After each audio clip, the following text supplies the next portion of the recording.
Hi అండి అందరికీ. నేనైతే చూడండి కొత్తిమీర చట్నీ చేస్తున్నా. ఇందులో అయితే గిన్నె వీటి ఎక్కినాక ఇంత ఆయిల్ పోసుకోవాలండి. ఆయిల్ పోసుకున్నాక కొంచెం జీలకర్ర, ఎల్లిపాయలండి 4-5 ఎల్లిపాయలు,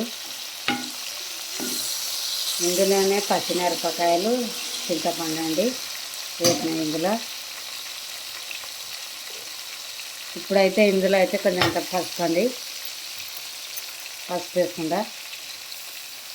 కొత్తిమీర చట్నీ అండి, మీకు చూపిస్తాను చెప్పినా కదా, కొత్తిమీర చట్నీ చూడండి.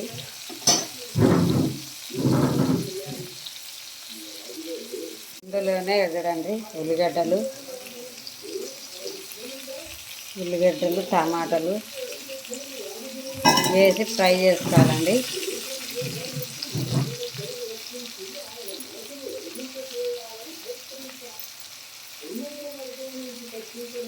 ఇవన్నీ వేసి బాగా ఉడకాలి. అవి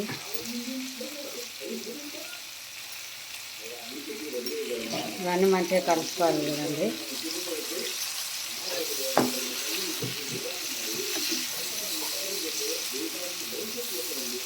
ఇవైతే కొంచెం మగ్గాలండి, మగ్గాలి.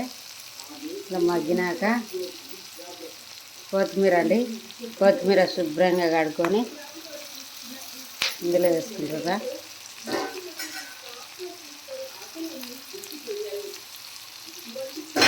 కొంచెం సేపు ఉడికితే చాలండి కొత్తిమీర అండి. మొత్తం కలుపుకోవాలి ఇట్లా.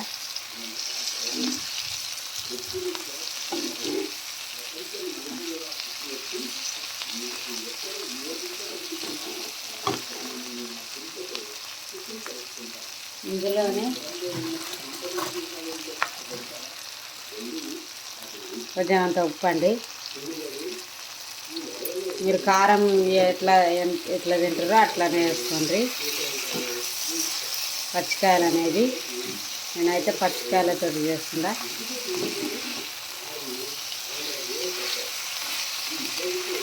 ఇలా మగ్గినాక మెత్తగా పేస్ట్ లాగా మిక్సీ పట్టుకోవాలండి. అంతేనండి కొత్తిమీర చట్నీ. మెత్తగా మిక్సీ పట్టుకొని